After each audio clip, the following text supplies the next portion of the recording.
We are situated in Shilo, one of the first places the people of Israel, when they came from Egypt, went to.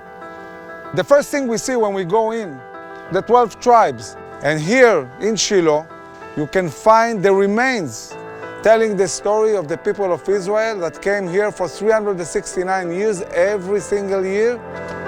In this place, Joshua sat with the head of the tribes and divided the land here in Shilo, in Samaria, not in Tel Aviv, right? And from here the tribes went, each one to its territory. And this is settling. This is about making a connection with the land. I think that the most special thing is what's written at the bottom. Tribes become a nation. They lived all over the place, but they became one nation, just as we live today. And it's interesting to see that at the center of all this amazing, beautiful land is Shilo. The whole community of the Israelite people assembled at Shilo and set up the tent of meeting there. For 369 years, the tabernacle stood here. The prayer of Hannah was done here in Shilo.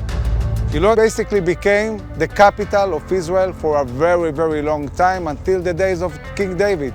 So I believe that every single Jew, if wants to be really connected to his history and heritage, needs to come to this very, very important site and understand how important this place is for the Jewish people.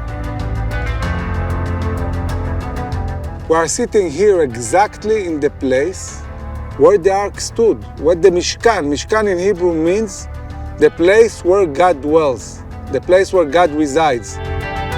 This amazing place built exactly to the size it's described in the Bible. And it's so exciting, it's so amazing to be in such a place that connects us to our history. These rocks are not carved by iron, because the Jewish people believe that you cannot use iron that serves for war to build the house of God. This is what tells us that this is a Jewish temple. 3 times a year, all the tribes, so many people would come from all over the land, sit on these mountains around us. Wherever you come from the north, from the south, from the east or the west, you'll see from afar this very important place.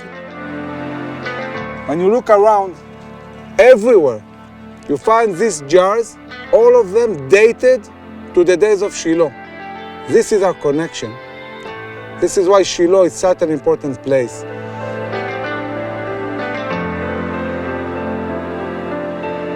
What's important to understand, Israel cannot exist, cannot thrive without the Jordan Valley and the mountains of Judea and Samaria. You want to control the land of Israel, you need to sit on these mountains, and the people of Israel understood that.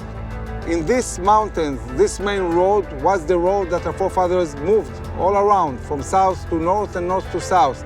Now, to make this road safe, you need many, many Jewish towns like Eli, like Ariel, like Ma'ale Levona. Jewish towns in Judea and Samaria are not a liability, they are an asset. When you drive the road and every few miles you have a major Jewish town, this creates security, this is security. I want to tell you an amazing story. A prophecy of Jeremiah, who told us that one day the people of Israel will come back to the land of Israel. Again, you will plant vineyards on the hills of Samaria. And here we are.